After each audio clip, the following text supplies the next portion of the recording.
Dana ekstrakurikuler sebanyak 421 juta, tapi saya sebagai anak PMR tidak merasakan dana itu sama sekali. Kami BPS obat sudah terhabis, itu harus beli sendiri. Pak Kadis, dari 2,9 miliar UKT tidak ada obat, itu tidak bisa dimaafkan, Pak.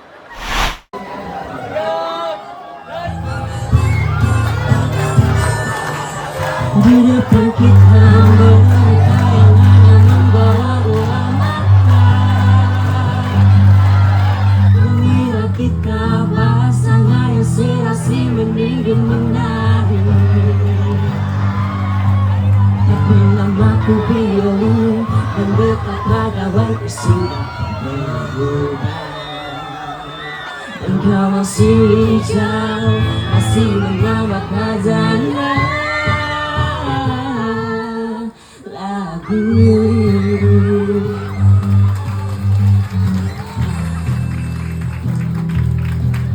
Realisasi penggunaan dana BOSP dan BOSDA tahun 2025 berdasarkan cut-off tanggal 31 Agustus tahun 2024. SMA Negeri 1 Kota Ternate, Provinsi Maluku Utara. Pembiayaan pengembangan perpustakaan ini belanja buku sesuai dengan Permen Dikdasmen 8 terbaru, makanya kita harus menyesuaikan. Sebelumnya belum sampai 10%, tapi sekarang totalnya 10% dari total anggaran yang kami peroleh, sehingga mencapai 234 juta 900 juta. Realisasinya 234 juta. Jadi sudah terlaksana untuk tahun 2025, baik tahap 1 maupun tahap 2. Yang ketiga, pembiayaan kegiatan pembelajaran dan ekstrakurikuler. Ini fokus karena di rapor pendidikan kami memang penekanannya masih oleh kaitan dengan pembelajaran. Hari ini adalah momen yang penting bagi dunia pendidikan di Provinsi Maluku Utara. Kita harus memulai dengan data Dapodik yang bersih. Tanpa data yang benar, para pengambil keputusan tidak bisa mengambil keputusan yang benar. Tanpa data yang benar, kalian siswa yang harusnya bisa menerima haknya lebih banyak pun tidak optimal. Semua bantuan yang ada di negara Republik Indonesia ini berasal dari data. Oleh karena itu sangat penting untuk memiliki data Dapodik yang benar, dan saya sangat mengapresiasi kinerja baik dari Kepala Dinas Pendidikan dan jajarannya dalam waktu sangat singkat bisa segera melaunching transparansi penggunaan pengelolaan dana BOSP dan BOSDA, serta memastikan dan melaunching gerakan untuk data Dapodik yang bersih. Karena seperti tadi kata Pak Kadis, kalau data tara bersih maka kepala sekolah yang bersih, ya. Anggaran pendidikan secara aturan itu mengatur sekitar 20%. Tetapi kenyataannya anggaran pendidikan yang ada di Provinsi Maluku Utara, BOSP, BOSDA saja itu tuh sudah 800 miliar. Artinya sudah lebih dari 20%, karena 20%-nya itu kan hanya 500-an miliar. Tetapi dana pendidikan di Provinsi Maluku Utara 2025-2026 angkanya tuh hampir 900 miliar. Jadi sudah sekitar 35% sendiri. Tidak bisa diturunkan, kenapa? Karena BOSP dan BOSDA tidak bisa diturunkan. Kalau BOSP dan BOSDA diturunkan, maka kegiatan belajar mengajar di SMA tidak bisa berjalan dengan baik. Oleh karena itu sangat penting untuk kita bisa mengelola BOSP dan BOSDA dengan baik. Tadi sudah dijelaskan penggunaannya untuk apa. Tadi saya lihat secara keseluruhan anggarannya itu dipakai untuk administrasi dan ekstrakurikuler, pembelajaran, dan pemeliharaan sekolah. Bahwa administrasi BOSP dan BOSDA sudah benar adalah satu hal, transparan adalah satu hal. Tetapi menurut saya penggunaan yang tadi itu belum produktif. Jadi benar saja itu tidak cukup. Yang diperlukan adalah bagaimana anggaran ini kita kelola secara inovatif untuk bisa menambah nilai tambah di sekolah ini. Objek, subjek, dan tujuan dari penggunaan anggaran ini adalah kalian, peserta didik, anak-anak SMA. Sekarang saya membuka ruang kepada anak-anak, kalian mau minta apa? Uang yang ada 2,9 miliar ini, kalian maunya dipakai bikin apa? Kalian ini maunya sekolah ini ada apa? 5 orang berdiri di depan sekarang. Maju. Oke. Ya, boleh. Baik, Assalamualaikum warahmatullahi wabarakatuh. Perkenalkan, nama saya Aditya Prasananta dari kelas 1210. Ibu, saya mau bilang yang tadi kepala sekolah jelaskan dana ekstrakurikuler sebanyak 421 juta, tapi saya sebagai anak PMers tidak merasakan dana itu sama sekali karena di UKS, ibu di UKS obat sudah terhabis, ibu, kamu harus beli sendiri, ibu. Assalamualaikum warahmatullahi wabarakatuh. Nama saya Digrah Fakira dari kelas 10-2. Yang ingin saya katakan itu kan pada zaman sekarang pendidikan atau pembelajaran itu sudah didampingi oleh teknologi. Tapi untuk saya sendiri dari kelas 10-2 itu internetnya sangat tidak bagus. Dimana kalau ada guru yang ingin melakukan presentasi, dimana itu harus pakai kayak proyektor terus pakai laptop, itu kadang-kadang filenya susah sekali untuk diunduh karena internetnya tidak bagus. Jadi kita harus pergi keluar kelas untuk mencari informasi tambahan atau mengunduh filenya. Baik, Assalamualaikum warahmatullahi wabarakatuh. Langsung ya Cita, closing cita-cita saya apa? Perkenalkan Ibu, nama saya Muhammad Ciko Jeriko dari kelas 10-4. Cita-cita saya mungkin ingin menjadi seperti Ibu, suatu pimpinan di Maluku Utara. Saya ingin mungkin mau kayak di SMA Negeri 1 nih ada ekstrakurikuler sanggar. Kemarin sudah berkoordinasi dengan guru pembinanya sanggar. Katanya sebenarnya ada sanggar, cuman tidak ada anggaran untuk bisa dijalankan proses pelatihannya dan lain-lain. Terima kasih, Bu. Baik, Assalamualaikum warahmatullahi wabarakatuh. Ibu, izin, terima kasih atas kesempatannya. Perkenalkan, nama saya Muhammad Azukruf, saya dari kelas 11-1. Jadi ini yang saya sampaikan bahwasanya tentunya sekarang kita sudah mengetahui bahwa sudah tidak adanya uang komite. Nah, dari situ sebenarnya untuk beberapa bulan terakhir yang kami rasakan dari hilangnya uang komitenya tentunya ada beberapa hal negatif maupun positif dari para siswa yang kami rasakan. Saya salah satu peserta dari lomba yang sering diadakan oleh sekolah. Namun saya merasa dari anggaran BOSP dan BOSDA yang telah tadi dipresentasikan oleh Bapak Kepala Sekolah, kami rasa kami belum mendapatkan apresiasi yang selayaknya kami dapatkan. Bahkan untuk kegiatan-kegiatan yang berskala provinsi maupun nasional pun kadang anggaran yang kami dapatkan untuk perjalanan keluar itu kadang masih perlu kami cari sendiri atau bahkan tidak sama sekali dibantu oleh sekolah, seperti itu, Ibu. Bahkan salah satu lomba bergengsi yang saya ikuti pun kadang kalau kita mau ikut pelatihannya itu harus kami bayar sendiri. Dan saya rasa dengan dana sebesar 2,9 miliar yang telah diberikan kepada sekolah, saya rasa itu seperti tidak layak saja jika kami harus mencari dana itu kembali. Ya, itu saya, Ibu, pertanyaan saya, dan cerita saya adalah dokter, Ibu. Baik, Assalamualaikum warahmatullahi wabarakatuh.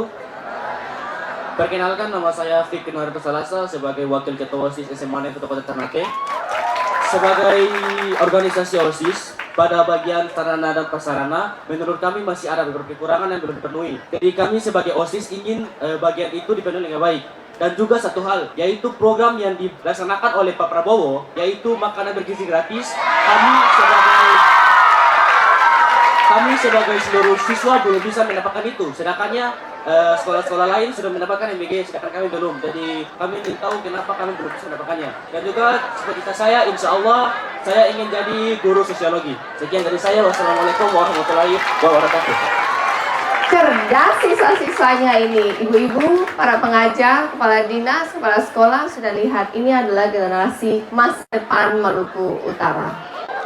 Mereka ini tanpa dikasih perhatian ekstra pun mereka sudah cerdas. Kalau sampai mereka tidak berhasil di masa depan, kita ini gagal. Para pengajar itu tugasnya membuat mereka berhasil, memberikan skill yang nanti ketika mereka lulus di dunia usaha, di marketplace, nanti mereka bisa berkompetisi. Dengan anggaran yang sudah diberikan, kita kerja pun sudah digaji. Sampai kita tidak bisa membuat mereka keluar dengan skill yang siap menghadapi marketplace, maka kita ini gagal. Mengerti? Saya sangat setuju. 2,9 miliar tidak dimanfaatkan dengan semua yang kalian bilang itu tidak optimal. Makanya saya bilang kepada semua kepala sekolah yang menghadir dalam Zoom hari ini dan juga dengan kepala dinas, mencatat lengkap administrasi itu tidak cukup. Mulai hari ini kita ubah pola pikir kita. Yang diperlukan, yang penting adalah output oriented. Tidak penting administrasi lengkap kalau hasilnya tidak ada. Pak Kadis duduk berembuk dengan 403 kepala sekolah untuk bikin, jadi saya maunya BOSP-nya itu ada pagar-pagarnya. Berapa persen yang harus dialokasikan kepada OSIS, berapa persen yang harus dialokasikan kepada dana ekskul, berapa persen yang harus dialokasikan dengan UKT, dan dari Dinas Kesehatan melakukan rutin cek berkala setiap bulan, memastikan standar yang ada di UKT itu terpenuhi dengan anggaran yang sudah dialokasikan, dan juga pastikan semua sekolah, terutama mereka yang muridnya di atas 500 orang, lebih dari cukup untuk bisa membayar Telkomsat yang satu bulan cuma 1,5 juta. 1,5 juta satu tahun itu cuma 15 juta dari 2,9 miliar, lebih dari cukup. Dan dari 2,9 miliar, UKT tidak ada obat, itu tidak bisa dimaafkan, Pak. Dan yang kedua, sanggar. Sanggar saya sangat setuju. Harus ada sanggar, ada marching band, ada olahraga, alokasi, dan dengar pendapat kalian siswa, bentuk itu ketua-ketua dari perwakilan eskul. Kalian harus punya suatu forum di mana kalian mewakili siswa untuk berdialog dengan kepala sekolah dan guru. Karena kalianlah kepala sekolah dan guru ini ada dan digaji. Karena kalianlah saya di sini ada dan saya pun digaji. Oleh karena itu, pastikan penggunaan BOSP dan BOSDA itu goalnya dan subjeknya, tujuannya adalah untuk kepentingan siswa, bukan untuk kepentingan guru. Setuju? 3 tahun itu jangan dipakai hanya untuk menghafal terus nilai bagus. Itu tidak bisa berhasil setelah keluar dari SMA ini harus punya skill yang bisa bersaing di marketplace yang sangat kompetitif ini.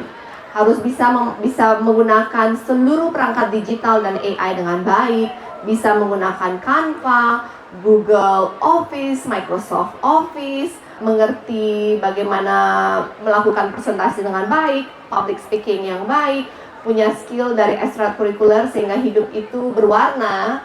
Yang mau menari tersalurkan, yang mau olahraga tersalurkan, marching band tersalurkan, ikut lomba-lomba nasional, karena itu menjadi salah satu persyaratan untuk bisa mendapatkan beasiswa bergengsi LPDP, dan salah satu persyaratan untuk terima di universitas yang terbaik di negeri ini, salah satunya adalah sertifikat-sertifikat dari lomba-lomba nasional yang diikuti. Dan SMA ini menjadi wadah di mana kita early learning untuk menghasilkan future leader, sehingga adalah organisasi OSIS itu. SMA 1 akan kita jadikan pilot project bagaimana jika anggaran itu dimanfaatkan dengan baik, maka sekolah ini akan hidup, sekolah ini akan berprestasi. Anggaran itu harusnya dipakai untuk bisa mengeluarkan kemampuan terbaik dari siswa-siswinya, sehingga Maluku Utara kita bukan hanya sekedar dikenal sebagai penghasil nikel, tapi kita juga akan dikenal sebagai penghasil SDM terbaik di Indonesia.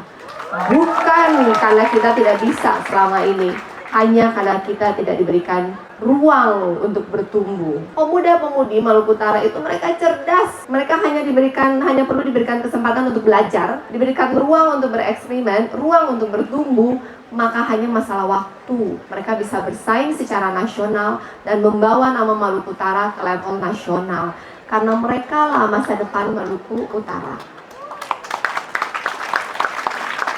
Jadi mulai berikutnya tahun 2026 akan dibahas dalam 3 bulan ini dan akan di launching sebagaimana kita melaunching APBD, BOSP dan BOSDA pun akan melaunching 2026 anggarannya dipakai untuk apa saja. Kemudian kalian siswa yang masukkan proposal, sanggar mau apa, OSIS mau apa, UKS mau apa, internet udah pakem, ada lomba-lomba apa saja, kalian cari secara nasional dan internet ada lomba-lomba bergengsi nasional apa saja yang kalian mau ikut dan usulkan. Tidak semua diterima, tentu akan diskusi lagi dan menyesuaikan, tapi akan dipastikan bahwa penggunaan anggaran akan lebih produktif dibandingkan tahun ini. Jadi saya putuskan hari ini Pak Kadis tindak lanjuti teknisnya bahwa yang mengawasi dana BOSP dan BOSD adalah forum dari perwakilan siswa-siswi. Kalian usulkan bagaimana mana pengurusnya harus ada keterwakilan juga dari kabupaten kota, atau kalian bentuk dulu, biasanya kabupaten kota punya masing-masing, baru kemudian ada yang level provinsi. Dan kalian putuskan aja jalur komunikasikan bagaimana sehingga semua aspirasi ini bisa disalurkan dari level kabupaten kota naik ke provinsi, kemudian kalian melaporkan ke saya. Jika ada yang error di sekolah yang mana, saya tinggal datang kunjungan. Setuju? Kalian usulkan dulu supaya saya mau tahu level kreativitasnya sampai mana. Kemudian secara teknis kita akan diskusi lebih dalam lagi. Tapi karena ini ide dari kalian, jadi kalian yang mengusulkan, kita akan godok lagi, tapi kita akan launching segera. Terima kasih untuk semua sarannya. Ibu-ibu jangan dendam karena mereka hanya curhat ya. Jangan habis itu kalian dendam dengan mereka, karena mereka kita ada ya. Kita ini dalam hidup, ajaran apapun, kita ini harus berguna bagi orang lain. Ketika kita diberkati, kita sudah dikasih posisi yang baik, dikasih gaji, ada uang gaji bulanan yang terus turun, dan sebagai pendidikan cita-citanya dari awal masih ingat masa-masa ketika menjadi siswa dan siswi, pernah toh? Kalian juga pasti pernah merasakan rasanya mereka. Ketika kalian merasa, wah ini kepala sekolah sama guru ini kayaknya kurang bagus ya. Kan seperti itu ya, saya juga pernah merasakannya. Semua dari kita pernah merasakannya. Makanya ketika kita menjadi guru dan menjadi pemimpin, kita harus ingat lagi rasa dulu ketika kita menjadi siswa. Sehingga kita harus memberikan, ketika kita dikasih amanah oleh Sang Pencipta, kita harus menggunakannya dengan baik, memberikan manfaat bagi mereka. Siapa tahu suatu hari nanti mereka pun yang menjadi guru dan kepala sekolah bagi anak dan cucu ibu-ibu. Karena dunia ini berputar. Semua hal baik yang kita investasikan kepada orang lain akan kembali dengan caranya ke ibu-ibu bapak ya. Dalam hidup, rezeki itu bukan hanya uang. Rezeki itu kesehatan, umur panjang, anak cucu berhasil, dilindungi, nama baik, masih banyak bentuk rezeki itu. Oleh karena itu, untuk memastikan pintu rezeki itu terbuka untuk kita, hati kita harus bersih dan kita harus bermanfaat bagi orang lain ketika amanah itu diberikan. Dan terus seperti ini, terus ekspresif dan kejar mimpi kalian. Don't settle for less. Jangan settle untuk hal yang karena keadaan. Kalian adalah pencipta dari masa depan kalian sendiri.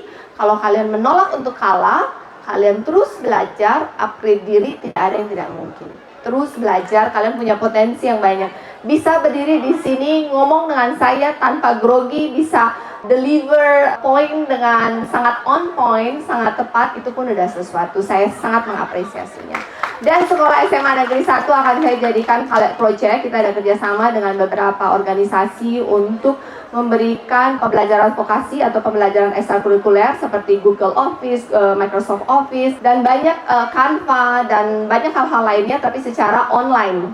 Dan itu tidak dipungut biaya, bisa diakses lewat online. Akan kita siapkan ruangan dan internet dan jadwalnya dalam waktu segera akan kita uji coba selama 3 bulan. Dan sekali lagi saya tekankan sangat penting untuk Dapodik itu bisa bersih. Salah satunya adalah jika Dapodik bersih maka akan dapat BOS P kinerja, itu kan lumayan. Kemudian dengan Dapodik jika dia real dapat juga anggaran untuk revitalisasi Sarpras. Kemarin saya pergi ke SMK Negeri yang depan ini apa, SMK Negeri 1, itu dia dapat 2, sekian miliar untuk renovasi sekolahnya karena Dapodiknya dia itu benar. Jadi penting untuk merapikan Dapodik. Nanti ketika anak-anak lulus pun tidak bingung dengan ijazah dan lain-lainnya karena datanya sudah clear. Itu saja pesan dari saya. Untuk MBG saya juga bingung. Ketika saya tanya, Ternate sudah siap? Sudah Ibu, sudah semua. Perlu dapur tambahan lagi? Tidak perlu. Tapi saya pergi semua sekolah, mereka bilang mereka belum dapat MBG. Jadi saya juga bingung karena MBG ini, karena si bapak yang ngurus MBG ini begitulah. Jadi Bapak Kadis coba hubungin dia. Ini udah SMA paling besar yang ada di kota Ternate dan dia belum dapat MBG. Ketika saya tanya butuh dapur lagi, oh sudah beres Ibu, sudah beres. Dia lapor sudah beres. Katanya 60.000 siswa sudah menerima manfaatnya. Nggak tahu 60.000 siswa itu di mana. Oke, terima kasih. Wassalamualaikum warahmatullahi wabarakatuh. Terima kasih.